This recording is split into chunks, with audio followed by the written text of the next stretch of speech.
This is a short video class on the negative effects on children from ongoing conflict after a divorce or a family breakup.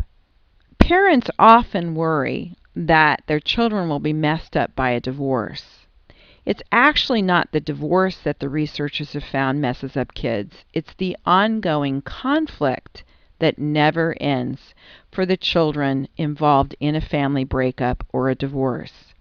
This program will teach you some of the negative effects of the ongoing conflict, but we end with the good news of what you personally can do to reduce that impact and to save your children, move on, and have a terrific life, even if you're dealing with a difficult co-parent.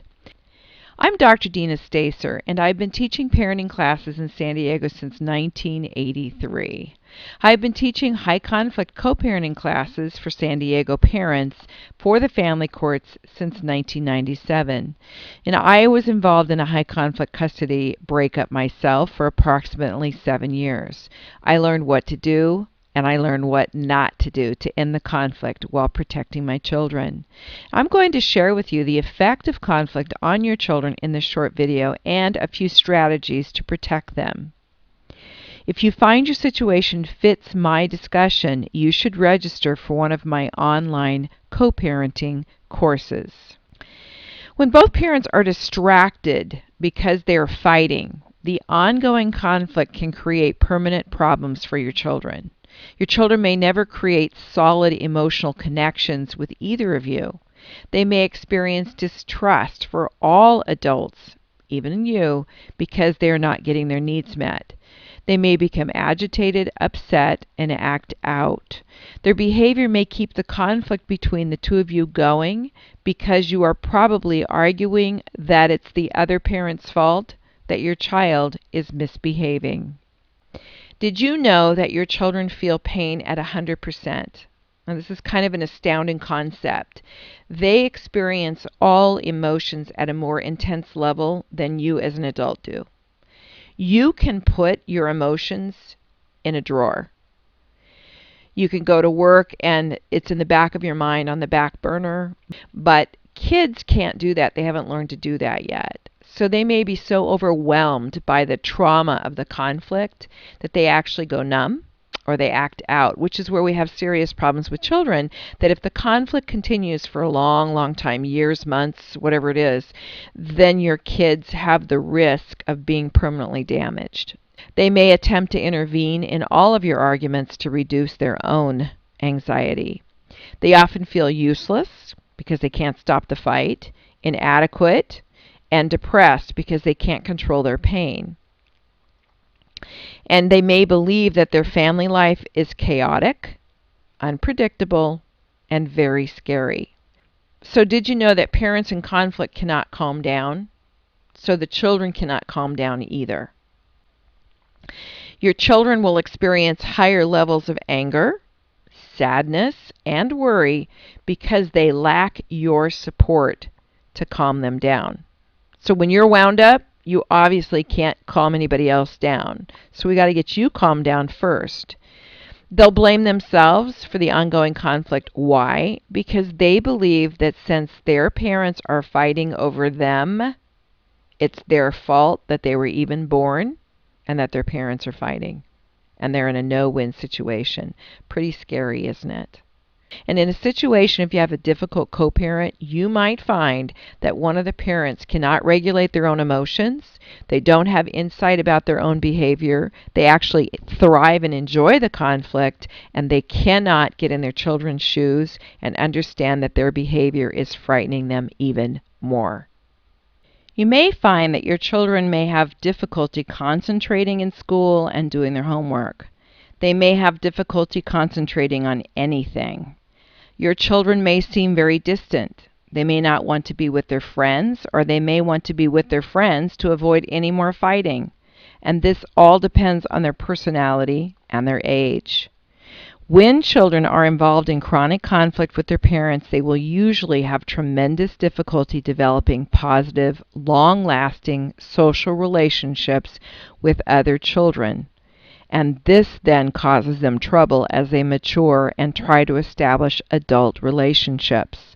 What you'll find in a high conflict custody fight, if there's ongoing conflict and there's a personality issue with one of the parents, one of those parents may not be able to have good relationships with other people. And then you also have to teach your children how to get along with other people. When parents are in conflict, you'll often find that one of the parents may have a personality disorder, substance abuse issues, parental deficiencies, or character flaws that stop them from being with their children or being able to appropriately parent their children with parenting skills. Parents in conflict often become more sensitized over time to their children's failure in school, their misbehavior, and their cries for help and attention, that when kids are starting to have problems, you kind of give up. You're still fighting with the other parent, and then you want to blame the other parent for the kid's misbehavior, and then what happens is kids keep failing because they're not getting the attention they need in either home, and so the kids start going downhill, and parents don't know what to do, so they give up. They feel paralyzed. They feel powerless themselves. And parents in conflict often feel powerless, helpless, and inadequate themselves because they have been unable to end the conflict with the other parent. Parents in conflict try to make their children their confidants about the ongoing parental conflict. It's part of the nature of the conflict. Often, parents will place their children in this negative, uncomfortable position and may not even realize they're doing it or deliberately do it.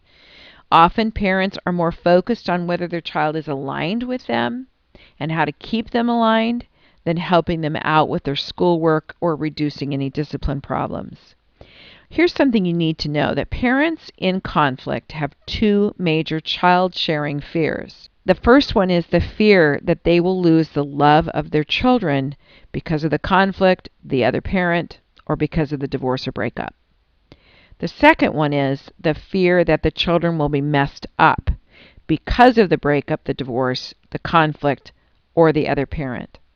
If I could tell you that your children would turn out okay if you followed everything I told you to do, I could teach you the skills, you could implement the skills, your children would turn out okay, would you stop having conflict? And the answer is yes. No matter what the other parent did, if you knew that you knew that you knew that your children would turn out okay, you would stop being afraid. You would stop reacting to their craziness, and you would move on with life and make sure your children were okay. All of my courses are designed to help you make sure that your children turn out okay. Now, have I gotten your attention with all the bad news yet? Of course I have. Because you need to understand the impact of ongoing conflict, and most parents involved in conflict who want to end the conflict are looking for answers. They're looking for hope. They're looking for ways that they can save their children. So let me show you the basics on protecting your children from all the icky, ugly, awful, terrible stuff that could create lasting scars. And let's get started. Did you know that when children are attached to at least one of their parents during a high conflict custody, divorce, or breakup, the children end up becoming resilient? Isn't that good news? It only takes one parent for the children to turn out okay. Is that a relief or what? Research has proven that when one parent is attached closely to the children, even in conflict situations, the children turn out okay. Now, do you have to do some work? Yes. Should it be you? Of course. Let's define resilience. It's the ability to withstand or recover from difficult situations. When one of the parents in a high conflict situation has a personality disorder, parental deficiencies, character flaws, substance abuse issues, these problems will interfere with their ability to effectively parent. The parent without these issues must keep the children bonded closely to them to develop that resilience, and they must parent to the 100th power so their children are not damaged by the other parent. You must create a powerful bond with your children to buffer them from becoming emotionally damaged by a high conflict parent. As you learn to disengage from the other parent, you will calm down. And you will be giving your children the message that you are a nurturing and powerful parent, and they can trust you to protect them. Now, if the other parent is difficult, angry, or lacks compassion, you will also need to teach your children how to manage their time with that parent so they're not psychically wounded. You must also teach your children to have insight and develop emotional intelligence, because the high conflict parent often lacks these traits. One of the things that you need to learn is to stop responding to the other parent's emotional or psychological attempts to keep you engaged in the child custody battle. Trying to co-parent with the other parent actually requires that you reach an agreement with them on how you're going to parent the children in both of your homes together. And this requires that you talk to the other parent. Now, I have found that working with a difficult parent and trying to get them to agree with you is an impossible task. So I'm giving you permission to quit trying to fail so hard. That's good news, isn't it? When I teach you the strategies to disengage from the conflict and totally focus on raising your children, getting into their imagination, protecting them from harm, teaching them the skills so that they become normal functioning adults, you will win. Many parents believe that if they are not trying to work together, then they're not co-parenting and the courts are going to be mad at them. And actually, this is not true. One of the definitions of co-parenting that I often teach parents is the absence of conflict is peace. Therefore, if there's peace, you must be co-parenting. If you're not in the court system, you must be co-parenting. So our goal is to get you to the point where you stop engaging with the other parent, stop trying to reach agreements with them, stop having conflict, and stop going to court. In terms of the courts being mad at you, if you're not in the court, how are they going to be mad at you? If you go back to court, one of the things you need to do is use the language of co-parenting, but you need to practice parallel parenting. If you could co-parent with the other parent, you would be doing it already, right? Your efforts to get the other parent to work with you are taking away your life energy. You only have so much energy in a day. You can use all of your energy to parent your children, to bond with them, to protect them from permanent damage, to teach them, to train them, to create joy, curiosity, wonder, and adventure. Or you can respond to the other parent and do nothing that's good for your children. You only have so much energy in a day. How much energy are you giving to the other parent, which is taking away from the energy for the children? Every time you see the other parent or hear their voice, visual, verbal, whether in person, through text messages, emails, telephone contact, or through another person, an attorney, a family member, even the children, it will take you a minimum of 3 days to calm down from every single one of these interactions. When you're distracted by the other parent, then it's lights on, no one is home for the children. If you're having daily interactions, you see them at exchanges, you see them at the drop-off at the school, you see them when a parent comes to the home to pick up the little ones, they deliver them back in the evening. You're having ongoing interaction through email and text messaging. If you're having a co-parenting counseling sessions, if you're doing parenting classes and you're supposed to both go together, every one of those interactions spins you out for 3 days. If you're having daily interaction, you're spun out 21 times in a week. Now, how good are you for your children? You're not. So we want you to figure out a way to exchange the children without seeing the other parent. Exchanges can be done at school or daycare to reduce that face-to-face exchange time. Stop responding to texts and emails that you don't need to respond to. Every time you hear their voice or see their face, you react. It spins you up. When you're spun up, you're not with your children. So we want to get you to the place where you're totally using your energy for the children and eliminate all telephone contact and exchanges so you can start to calm down. To create a very close connection with your children, you will need to learn how to string pearls with your children. You do this by planning a series of activities and events with your children that they enjoy doing with you. For example, with your children, you're going to plan meals that require that you discuss what you're going to cook.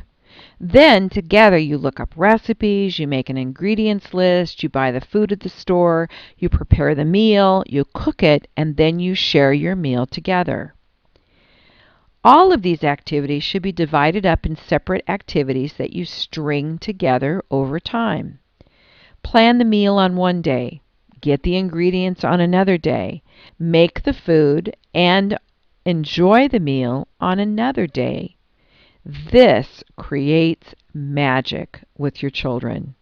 Together, you can plan meals, picnics, and parties.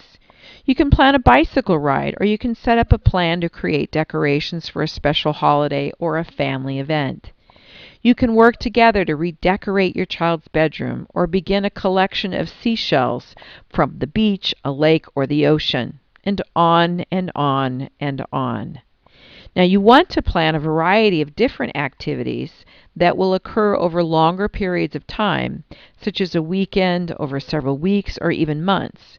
This creates ongoing positive anticipation with the children, and they feel close to you immediately. They feel close to you during the entire length of the planning and the implementation stages too. Now, you always want to have a string of pearls going.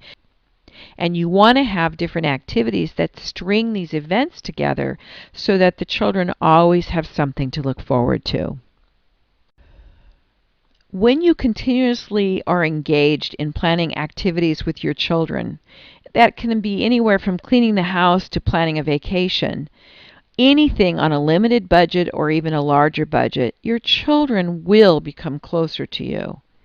And as you string pearls with your children, you'll find it's easier to disengage from the other parent, whether you're the one that wants the conflict to go on or they're the one that's trying to keep the conflict going on.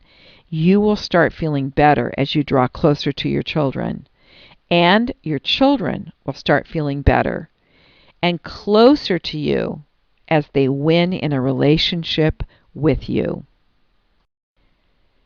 To learn more techniques, concepts, and skills that will completely end your conflict with the other parent and help you get closer to your children, take one of my online co-parenting courses at www.parentswithansinconflict.com/courses. I offer courses ranging from 2 hours all the way up to 100 hours to teach you powerful skills. The more conflict that you have, the more course hours I think you should take. Additional free information can be found on my co-parenting blog at www.parentsinconflict.info and on the Parents in Conflict YouTube channel. You will receive a certificate of completion after you have finished any of my online co-parenting courses. These courses have been approved by many of the family courts throughout the United States and in Hong Kong. I will be happy to speak to any court professionals related to your court case to assist you with course approval before you take any of my courses.